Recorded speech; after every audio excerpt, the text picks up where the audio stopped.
Hey everyone, and welcome to This Explainer. Today, we're breaking down one of the most dramatic, genuinely heart-stopping matches of the entire 2026 FIFA World Cup. We are talking about that absolute 120-minute thriller at Arrowhead Stadium, where defending champions Argentina squared off against a completely fearless Switzerland side. Look, this quarterfinal match literally had everything.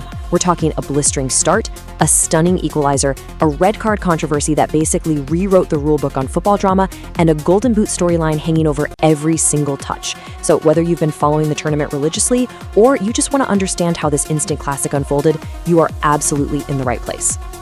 Okay, let's dive into this. Here's our roadmap for making sense of this massive fixture. First, we'll set the quarterfinal stage, then move right into the tension of regulation time. After that, we're going to dissect that bizarre red card controversy, look at the end of Messi's historic streak, break down the extra time masterclass, and finally, check out the updated World Cup semifinal picture. All right, part one, setting the quarterfinal stage. So before a single ball was even kicked under the lights in Kansas City, the stadium actually fell silent. There was this really moving, somber moment of silence to honor Jayden Adams, a 25-year-old South African player who tragically passed away just weeks after representing his country at this very tournament. It was a poignant reminder of the human element of this game we all love. But once that whistle blew, the massive historical stakes just completely took over. Argentina arrived as defending champions, desperately trying to become the first nation to go back-to-back since Brazil did it way back in 1962. But man, the road here has been incredibly bumpy. They literally needed extra time just to survive Cabo Verde in the round of 32, and then they pulled off a miraculous 3-2 comeback against Egypt. If you're an Argentina fan, your heart has pretty much been in your throat this entire tournament. Switzerland, on the flip side, they arrived with this quiet, pristine dominance. Unbeaten, 0 goals conceded in regulation across the knockouts, and fresh off grinding out a shootout win against Colombia. 72. I really want you to think about that number for a second. That is how many years it had been since Switzerland last reached a World Cup quarterfinal, 1954. I mean, most of these players weren't even close to being born the last time the Swiss made it this far.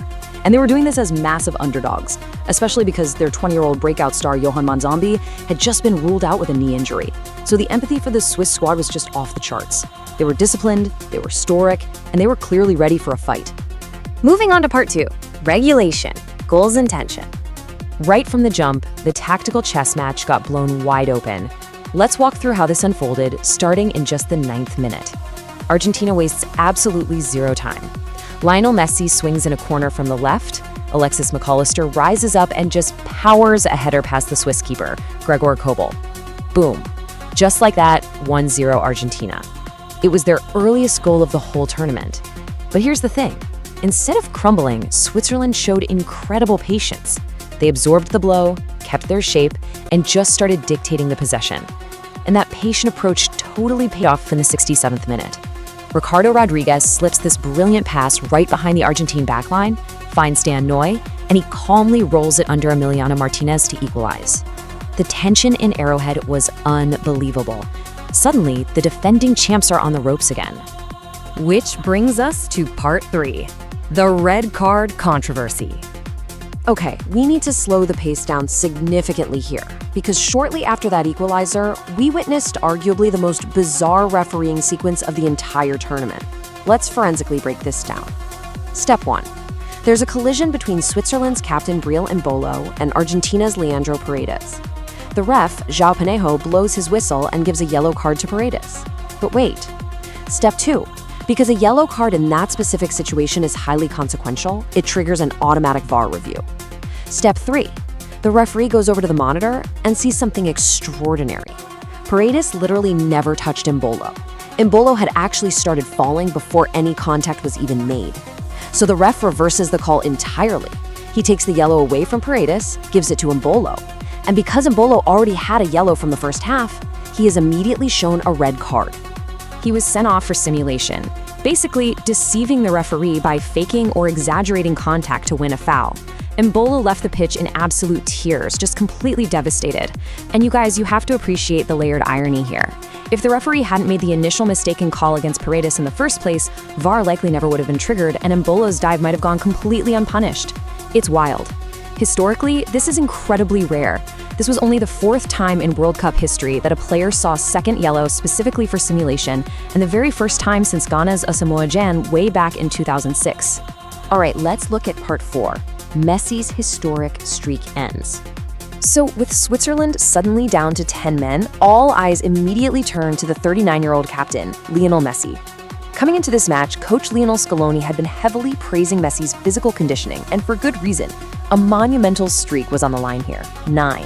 Messi came into this quarterfinal riding an active, frankly unprecedented 9-game World Cup scoring streak. It's a run that just defies logic. But despite grabbing that assist in the 9th minute, and despite some really dangerous cuts and a late free kick that just nailed the Swiss wall, Messi couldn't find the back of the net himself. The historic streak was officially snapped. And because he didn't score, the tournament's golden boot race is now completely wide open. Right now, Messi is deadlocked with France's Kylian Mbappe at 8 goals apiece. With Messi failing to pull ahead, it leaves the door wide open for Mbappe or even England's Harry Kane as we head into this final week.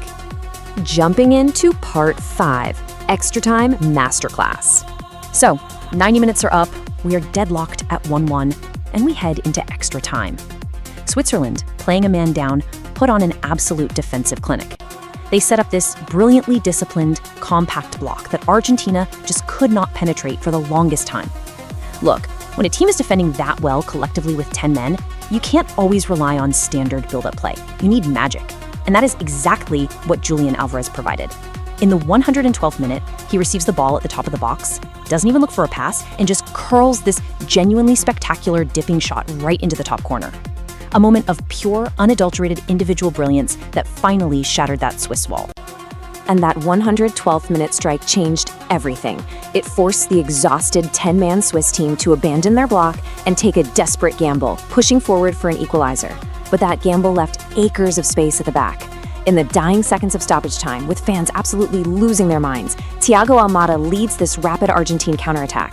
His initial shot gets blocked, but the rebound falls perfectly to Lautaro Martínez, who just smashes it home to seal a 3-1 win. He even picked up a tense yellow card in the frantic celebration that followed. I mean, this is exactly why we watch the World Cup, right? Argentina had survived again. Finally, part 6, the World Cup semi-final picture. As the dust finally settles in Kansas City, let's zoom out for a second. This 3-1 result finalized the Final Four of this massive 48-team tournament. And the bracket, it is a clash of absolute titans.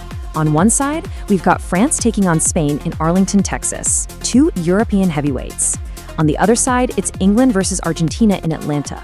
We are talking about incredible macro-level cultural and sporting events here, all setting the stage for that epic July 19th final in New Jersey.